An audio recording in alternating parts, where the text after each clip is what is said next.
We say good evening to each and every one of you, and how good and how pleasant it is to be here with you on tonight. Greater Intelligence. It's so good to have you. Let us know that you are with us on tonight. We would love to know who's in the room with us, so we want you to like and share this. Of course, let us know. You got to let us know that you're with us on tonight. So let's see who we have on Facebook and YouTube and all those wonderful platforms. If you're on something that's subscribable, especially YouTube, if you have not done so already, make sure that you subscribe to that channel. Good to see you. Carolyn Clark and Pat Stevens, and as you all are coming in this room, we have been having an amazing time in what we call greater intelligence. It's really the focus on intelligence in every aspect of our lives. And so often we focus on biblical intelligence, and that is absolutely needful and necessary in such a time as this. But we are also focusing on being well rounded Christians, that we want to be intelligent in all aspects of our lives, because even the Bible says that we are indeed in this world. We're not just, but we're not of this world. And so, because we are in this world, we should be intelligent. We should be intelligent in the things of the world. We're in the world, but we're not affected by or influenced by the world. I'll say it that way. We're in this world, but God has no desire for us to be influenced by the word. And so, if you are going to not be influenced, you got to be intelligent. I'll say it again. If you're not going to be influenced by the world, you've got to be intelligent of the things of the world. And so we have been intentional about teaching practical principles that will help us to become greater even in this world in which we live in. And so one of the areas that we've been focusing on, this is our third installment of this, is parenting. We call it parental intelligence. Say that with me, parental intelligence. Parenting is probably the second or third most important thing that you would ever do. It's the most important relationship that you'll probably ever have. I'll put God number one, perhaps our spouse, significant other number two, and then parenting falls right up under that. It's probably the third most powerful relationship, and in some, it may be second most powerful relationship that you would ever have on planet Earth is parental. Is when you are a parent, you are indeed responsible for another human being. It is so weighty. It is so powerful. It is such, in many instances, a reward to bring a child into the world, to raise a child into this world is worrisome. It's scary. And I've discovered that it has no age limit. Many of you are watching this. You've been a parent, a mother, a father for decades. But guess what?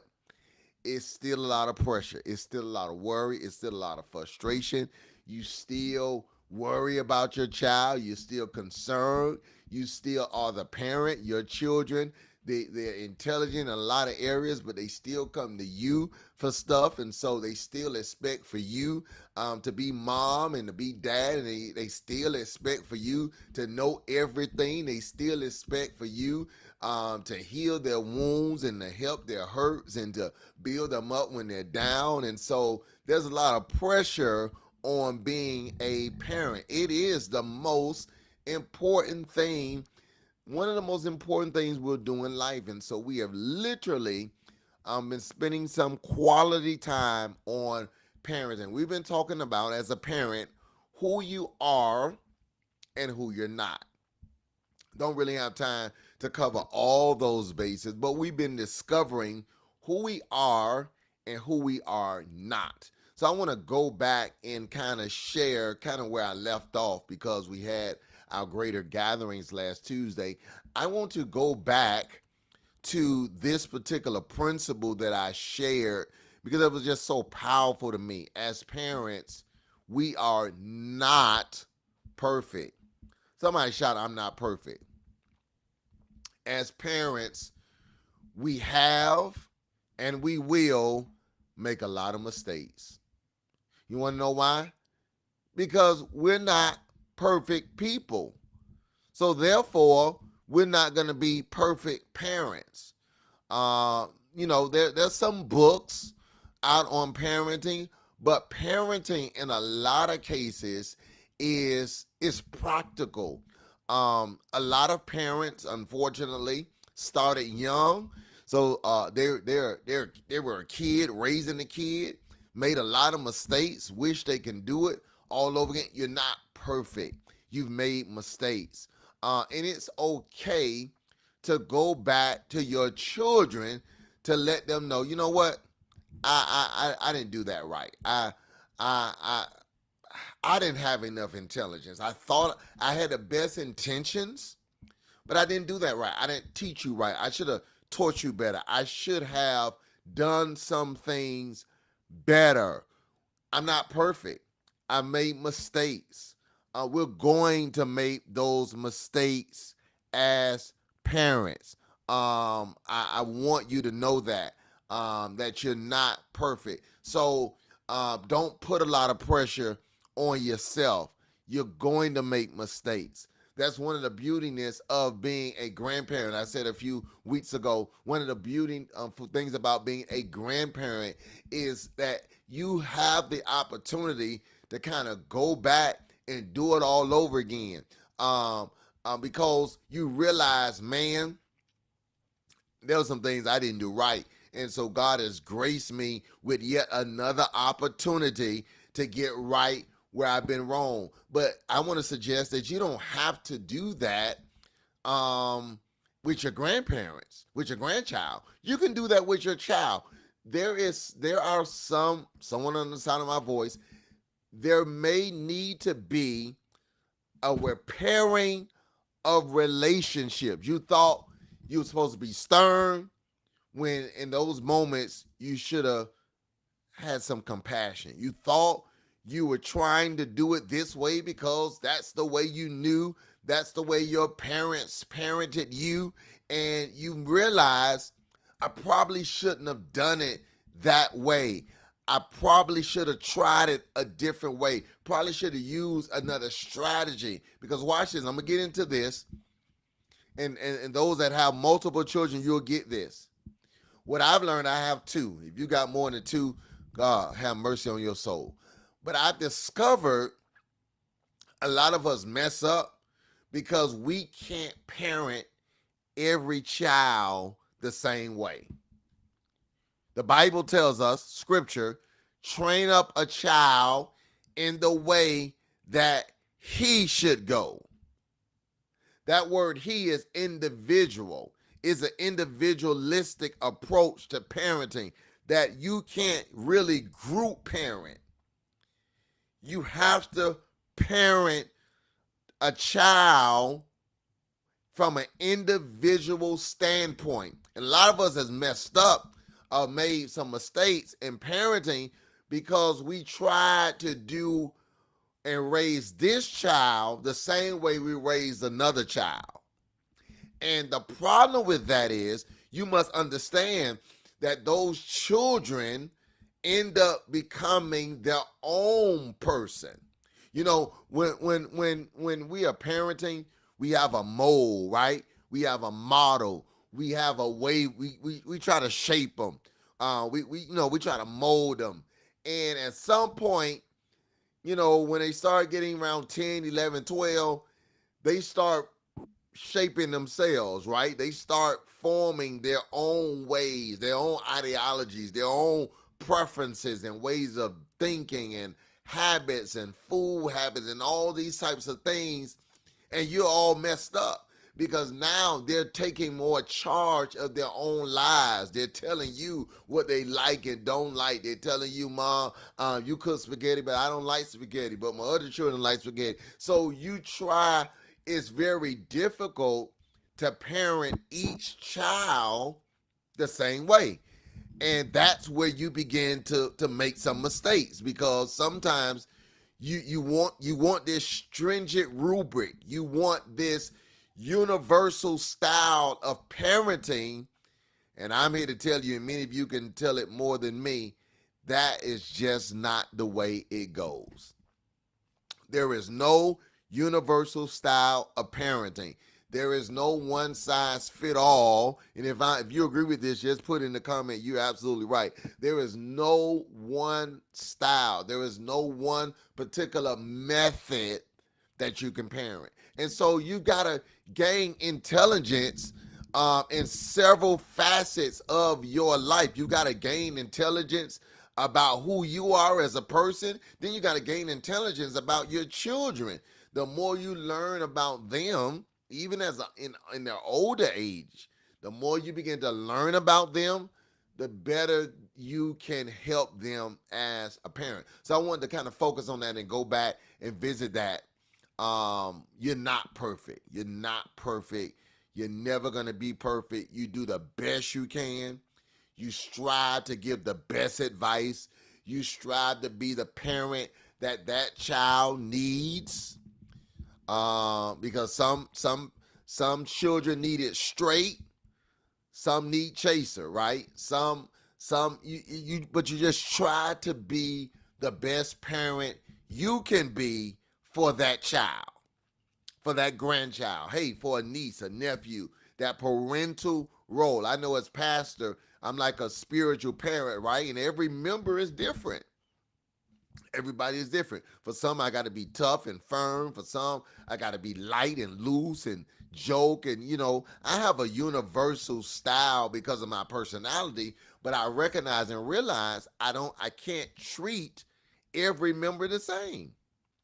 So just like I can't treat every member the same, if you have multiple children, you can't treat every child the same.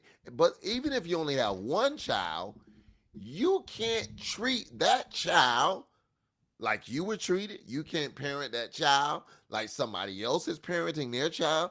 You have to train them up in the way that they will go. So I'm not perfect. Say it again, I'm not perfect. I am going to make some mistakes. I have made some mistakes. I will make some mistakes, but sometimes I have the flexibility of going back to try to make up some of the things I messed up. But that's really just a brief synopsis. I want to really focus on this. Because we're not perfect, that means as parents, we are a work in progress. In other words, after all these years of parenting, I'm still trying to get it right. I'm a work in progress. You want to know why? Because parenting is perpetual. There is no ending to parenting, right? There's a work in progress. I'm still learning how to do this. I'm still learning about myself. I'm still learning some of the mistakes I made. I'm still learning my child. I may have thought I knew my child. Again, go back to that model. I tried to form them and train them, but then they started getting off track, or maybe they started training themselves. And so everything about parenting is progress. It's about progress. I go back to being a grandparent. You and I both know that the way you parented your child some decades later, it's an absolutely different model, right? It's a different model. You can't. I I was dealing with a class, not a classmate, a former coworker of mine, and she was like, "I am in a tough season of my life." She says, "My don't miss this. My child and my grandchild are the same age, close. I think they're a year or two apart. She had her first child when she was young, around 18, 19. Her daughter had a child around the same age. So, and when her daughter was having a child, she ended up getting pregnant again in her late 30s. So she has a child and a grandchild around the same age. And she says those styles are totally different. Number one, the whole parenting style is different, but I'm also a mother and a grandmother simultaneously. She said I'm absolutely all over the place. Because for one, I get to parent them and treat them like a grandchild and send them back home. But then my child, I stay with them. So I want to spoil my grandchild. But when I have my grandchild, I also have my child. She just say it's just a mess. It's crazy. It's a work in progress. It's progressional. You're always trying to learn in every stage of our lives, whether it's parenting or anything. We're always learning. Everything is a work in progress. You and I'm sure if you're honest with yourself, there's some things you're doing now that you didn't do then. Way we discipline our children, the way we talk to our children. We can't do the same things to our children and grandchildren that our parents did to us. We can't do the same thing to this generation of children than we did with even our children. I think I was the last child to grow up in the discipline the whooping area, not spanking, the whooping. It's like, the things and the way we were disciplined in my era will be considered capital punishment, corporal punishment. You would go to jail. You would be in prison. You would be on channel 7, 10, 4, and 6. And it wasn't just the parent, it was the teacher, it was the neighbor, it was anybody who everybody had permission. You can't do that now. We are progressed. We have made strides. And I'm not suggesting that we've made positive strides, but that's just the way the world works. The world has now said, hey, it's a better way to get to your children. And you know what? In a lot of cases, I can agree with that. There are better methods and ways of communication.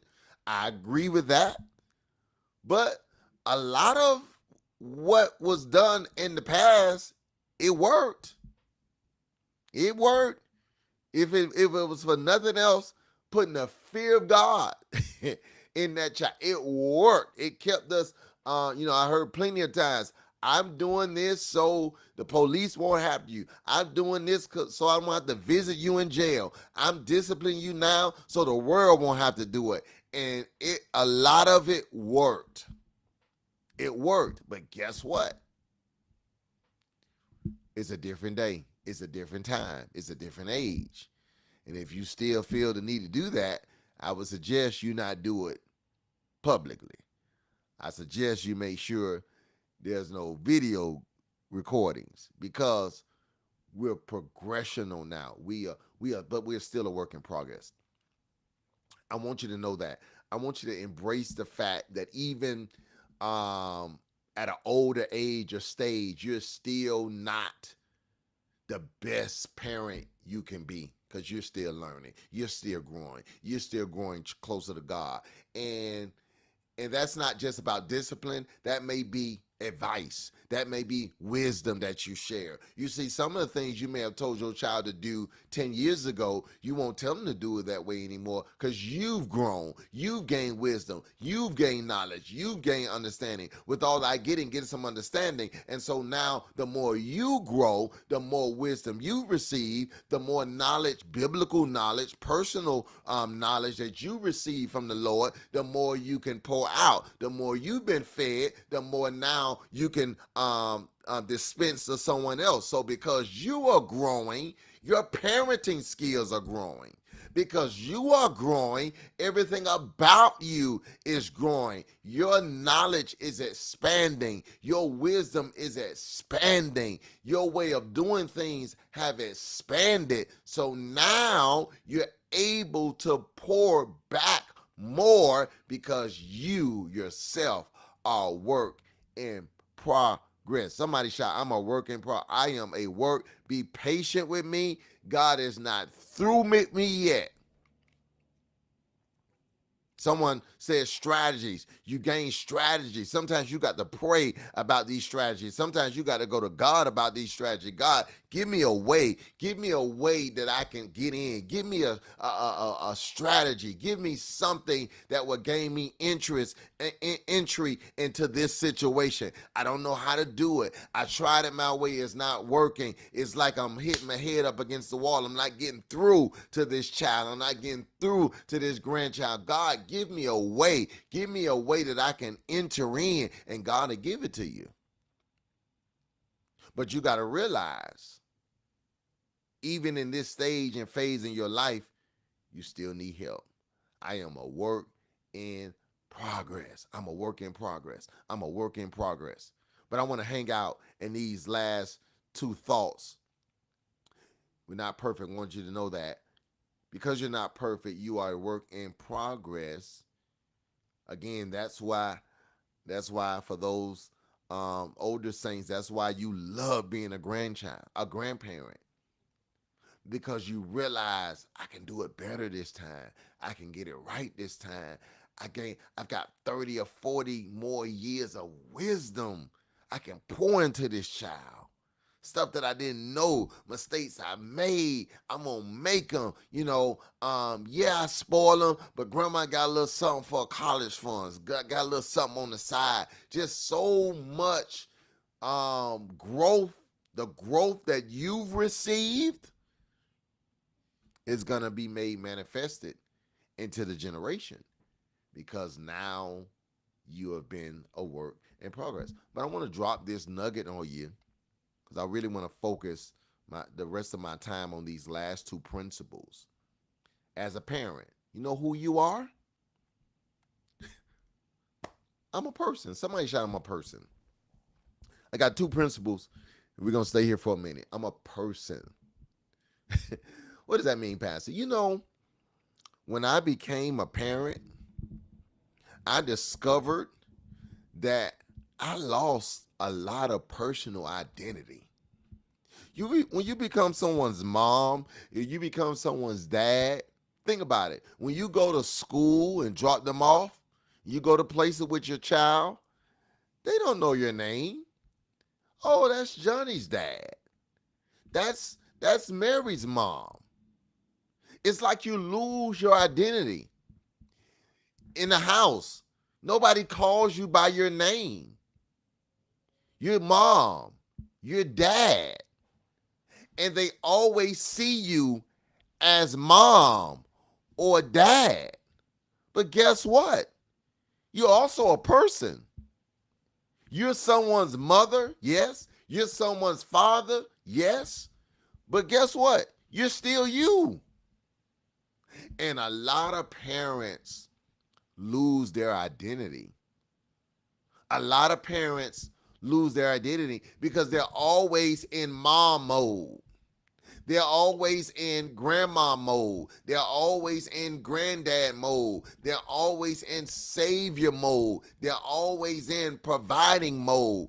They forget that they too are a person. They are a person that has feelings. They are a person that's emotional. They are still a person with passion, right? My two kids, man, they don't like passion.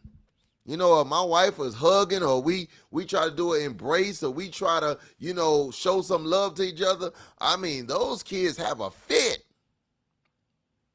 because that's their mom. But their mom has emotions. Their mom has passions and feelings, and their mom is also married. Their mom is also a wife. Their mom also is human, and your children oftentimes don't see you as a person. They only see you as their parent. I wish somebody knew what I was talking about. You are a person. You are a person. You are still you. You are still you. You still have desires and dreams and lusts and fan. I mean, just go down the list. You are a person. You are a person. You are not just somebody's mother. And if you don't have a significant other and all you have is a child, you hardly ever get called your name. Because your child always go, ma, ma, ma, ma. You get and sometimes we don't really understand it, but every time someone calls you by title, you kind of lose a small, as the elder saints would say, teeny sense of self. Because they're calling you by a title. They want you to operate in that title. But you're more than a title. I hope this is helping someone on as we get ready to celebrate Mother's Day. You're more, yeah, you are a mom, but you're even more than a mom. You know, Mother's Day is not about giving your mom a gift that puts her in mom mode. Oh, mama, I'm gonna buy you a stove. I'm gonna buy you a washing machine. No, that's not a good Mother's Day gift. You buying them something to keep them in mom mode. They forget you are a person. You are a person. You are a person. I want to help someone tonight. You are a person, man. You know, and you worry so much about our children to the point that we forget that I am a person that has things that you want to account. You are a person. You are a human being. You're not just a parent. So in parental intelligence, you've still got to understand and recognize that you're a person. You are a person that want to have fun. You are a person that want to do things without thinking about your child. And I've learned that this weight of parenting does not remove itself once the child turns 18. Oh, yeah, you go away and get missing and turn off. Now the child, they turn off their phone all day. They cannot return a call all day. But if you don't answer the phone the second time, if you turn off that phone, I mean, you're gonna have knocks on the door. You're gonna have police sirens. It's gonna be the end of the world. Because you are supposed to always answer the phone. You are supposed to always be in that mode. You are supposed to always be there when I need you. That's what your child thinks. They forget that you are a person. They forget that you're also somebody's wife. They forget that you're also dating someone. They forget that you also have a life outside of trying to be there as their father, as their mother. You got life because you are a person. You are an individual. You are you. You are you. Somebody just shout, I'm a person. I'm a person. I'm not just a mom. I'm a person. And sometimes I just want to be a person. That's all I want to be. I don't want to have a title. I don't want to be weighted down with this. I pray I'm helping somebody tonight. I don't know who this lesson is for tonight, but God wants to remind you, even as we go into Mother's Day and then Father's Day, that listen, you are a person, and especially if you have a grown child. Sometimes I tell my children, listen, y'all can't go everywhere. Sometimes y'all gotta stay home. Sometimes y'all gotta go with grandma. My children like the same thing I like. They like steak, I like steak. They like basketball games, I like basketball games. They like sports, I like. They got the same thing I like.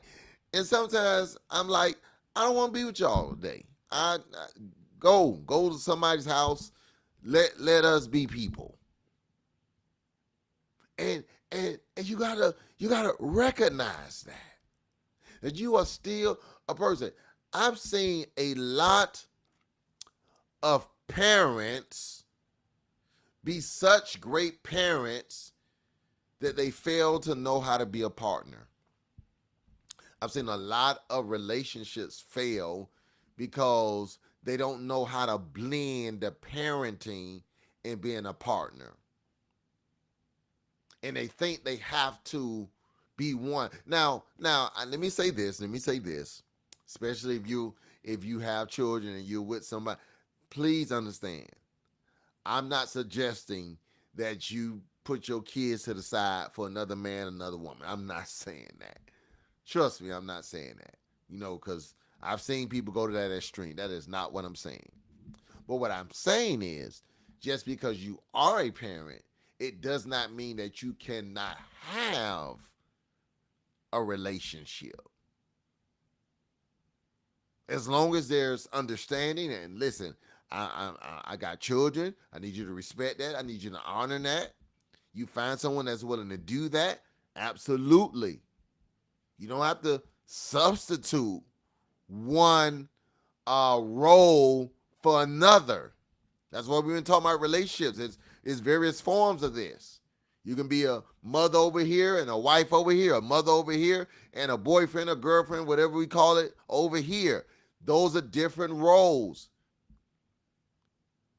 But you are still a person. Still a person. I'm not gonna hold you long tonight. You're still a person. I just want to drop that in your spirit. I want to tell it to you until you receive it. I want to pour it into you until I believe you got it. You are a person. You like things. You don't just want motherly things. You want to dress a certain way. You want to dress and be, you want to be cool. You want to be, you don't always want to dress like a mother. You want to dress like you're going somewhere. You are a person. Okay? You like to have fun. You like to do things. You don't like to be judged. You're a person. Which leads me to my last and final thought. What are parents? I want to suggest you are a priority. When you recognize that you are a person, then as a parent, you discover that it's okay to make yourself a priority. So much of the life of a parent is centered around making the child the priority, and it's true. You must, you know, this life you brought into the world, they have to be a focus. They don't know how to walk. They don't know how to talk. They don't know how to do anything for themselves. But as you train them up and you teach them, the more you teach them, the more then you can make yourself a priority. The more you take care of their needs, you'll be able to also focus on your needs. There are a lot of parents that, and I get it, I understand, you've got to make sacrifices. Absolutely. Again, I've seen parents, they're all made up and did up and hair is nice and the child is raggedy. That's not good look. But I've also seen a lot of parents, not because of financial reasons, but just because they haven't made themselves a priority. And so their health begin to fail. They begin to lose a sense of self. They don't dress up. They don't put on makeup. They don't make themselves a priority. They don't do anything fun because the child is always the priority. But as a parent, I want you to know, and again, especially for those who have grown children. If you have grown children, I dare to tell you, you have the license to make yourself a priority. You have a license to go where you want to go, when you want to go. You don't owe it to nobody. You don't even owe them an explanation. You don't even owe them a destination. You don't owe them anything. Now, I get you want somebody to know where you are because it's dangerous out there. But what I'm saying is, you don't get permission. Make yourself a priority. When was the last time you did something that solely, hear me good, solely benefited you? Solely. That you only thought about yourself and maybe your significant. We're going to do this just for us. We're going to make ourselves the priority. You are a priority. Your children are living their lives. They're doing what they want to do. They have made themselves the priority. It's okay for you to make yourself a priority. It's okay as a grandparent to just get up and go and not be concerned about what's going to happen with the grandkids. You make yourself a priority for one weekend, for a couple of days. It's okay. Because guess what? When they want to do what they want to do, they drop everything and they do it. As a parent, you've got to learn how to prioritize yourself. We try to, even in our household, we try to give that space, especially this week. I picked up some of the tasks and responsibilities on my wife so that she can prepare. And so we try to balance it off individually so that, she can kind of make herself and a priority and some things she want to do. She went to a concert the other day. Just trying to be a person. If she does it for me, vice versa. But then there are times we do it both together. Hey, y'all go to grandma's house, go to auntie's house. We're gonna make ourselves a priority. We are going to do this. When was the last time you made yourself a priority? You got the money, you got the time, you got everything. You just, for some reason, you've psyched yourself out of believing and thinking that you can do this. Because sometimes your parents or your children or grandchildren has supplanted in your mind and your psyche that they ain't gonna be able to make it without you. What am I gonna do? Who's gonna cook us dinner? You got Uber Eats, got online recipes. I promise you they'll figure it out. Make yourself the priority. Make yourself a priority. Make sure that your child respects you enough to prioritize you. That's what Mother's Day and Father's Day is, to prioritize mom, dad. I was, telling my mom about, hey, we're going out, we're doing some things. You're the focus. Make yourself the priority. It's okay. Do it for yourself. Make yourself, how am I going to say this? Give your brain, your mind some time off. I'm not really at this stage because I kind of, for the most part, always know what my children are. They're not old enough to really drift away too far. But many of you that's watching this, you have children that, and I get it. You worry about where they are all the time. Give yourself some mental break.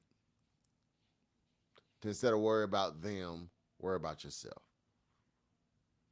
Worry about your health. Worry about how you're doing.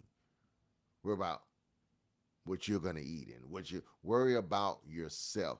Make yourself a priority. Somebody shout, I'm gonna do that. I'm gonna do that. I'm gonna do that. I'm gonna do that. I am going to focus on me. I'm gonna spend a week focusing on me. I'm gonna spend some time focusing on me. I'm gonna make myself a priority. I gotta do it. Because even though I'm a parent, I'm also a person. And it's interesting. Nobody teaches this. Nobody talks about this. But a lot of parents spend time. They spend 18 years raising a child, and they spend 20 more years worrying about the child they raised.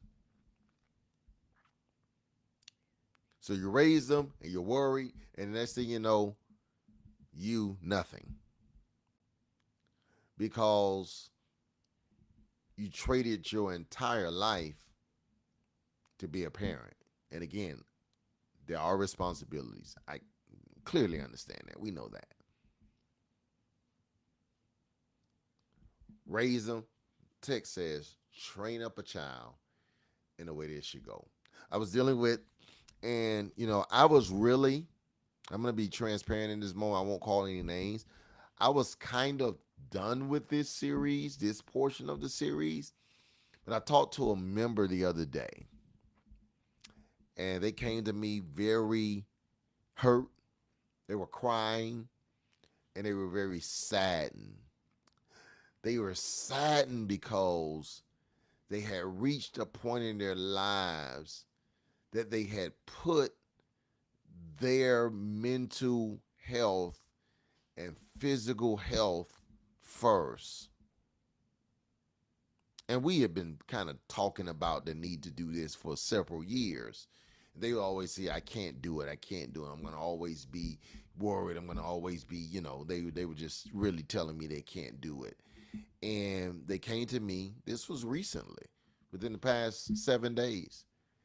And they were crying because they felt bad because they had made a choice to not be concerned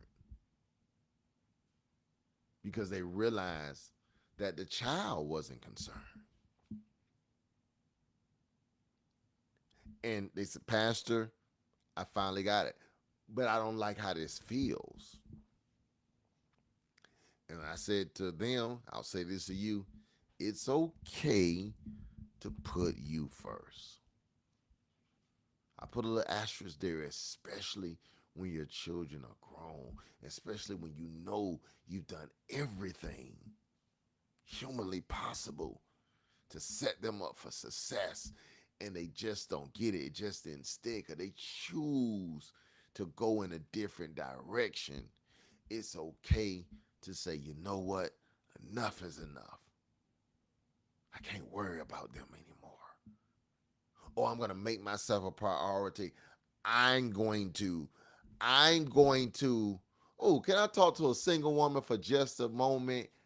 I'm going to try to be a wife and not just a mother. You missed that. I am going to prioritize myself. I've done a good job with my child. I don't have to just focus on being, because men can see through that. We often talk about how women don't want to compete with, mama's boys is what I think the term is. I want to be a mama. I don't want to come between that. Guess what? Men are the same way. I talked about it a few weeks ago. That mother-son dynamic. Men don't want to compete against that.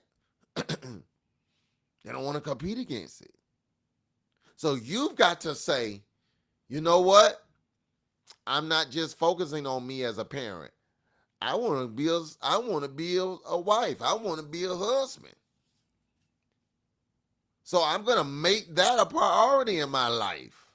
I've done a good job. My child's going to be okay. I'm here if they need me. But I don't have to stay in the deep end of parenting at the expense of everything else in my life. It's okay to make myself a priority. It's okay to do other things. It's okay to explore other relationships besides the parental relationship. So I wanted to drop that in your spirit tonight,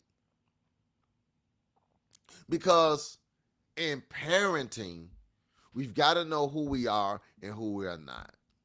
And if you miss those other 10 steps, you got to go back and catch it.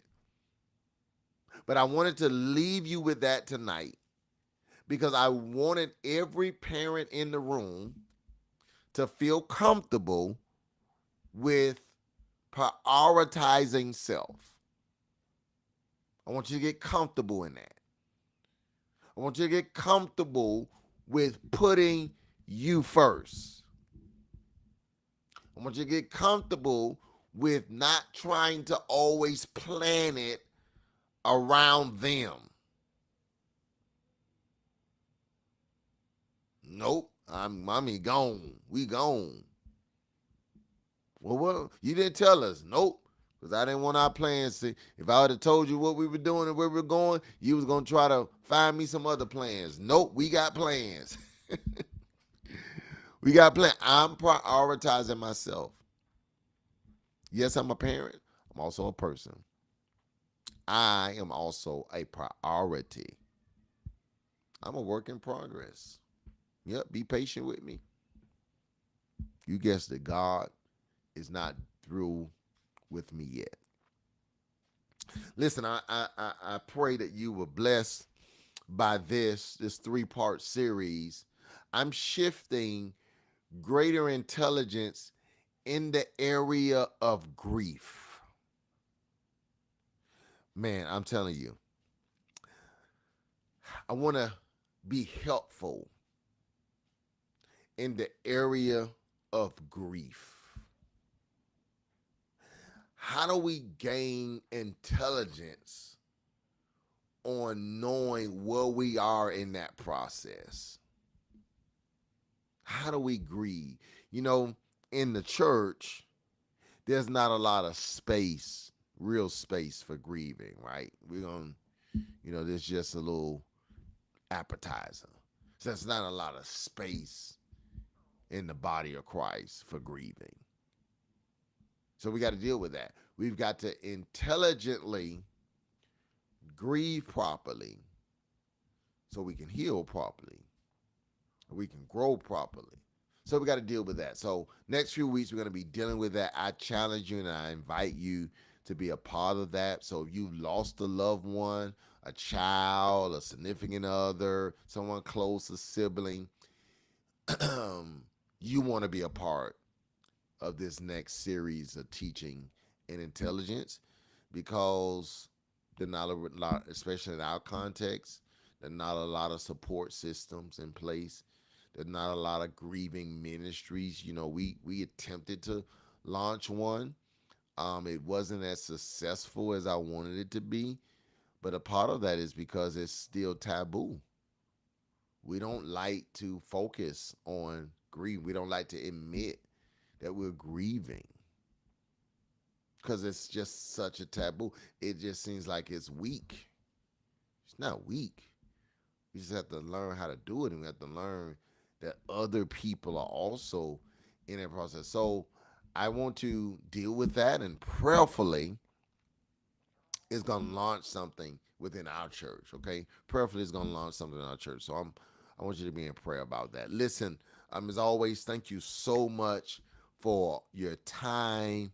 I pray that this lesson, all of our lessons, have been an impact into your life, and that you are blessed and empowered. As always, I always invite you to sow into everything that God is doing. If you're connected with our ministry outside of this, you'll know, excuse me, you'll know that we are in another phase of our building project. We literally have plans for what God is getting ready to do. And so you could begin to sow. If you want to sow directly into that, whatever you're doing, make sure you earmark building fund.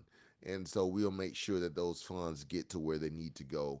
But I want you to be in prayer about what it is God is doing in the life of our ministry, the church in which we pastor, the Zion Church. Listen, our time is up. If you follow us on Wednesdays, we'll look forward to seeing you on Wednesday. We invite you to come and be a part of what we call lunchtime in the Lord. That'll be tomorrow at 12 noon. For many of our parents who happen to be mothers, let me be the first to say Happy Mother's Day to you. I pray that you have a wonderful Mother's Day. I pray that everything your heart desires for you, God grants it to you. All right? God bless you. God keep you is our prayer. I will see you next time. Be blessed. See you next time.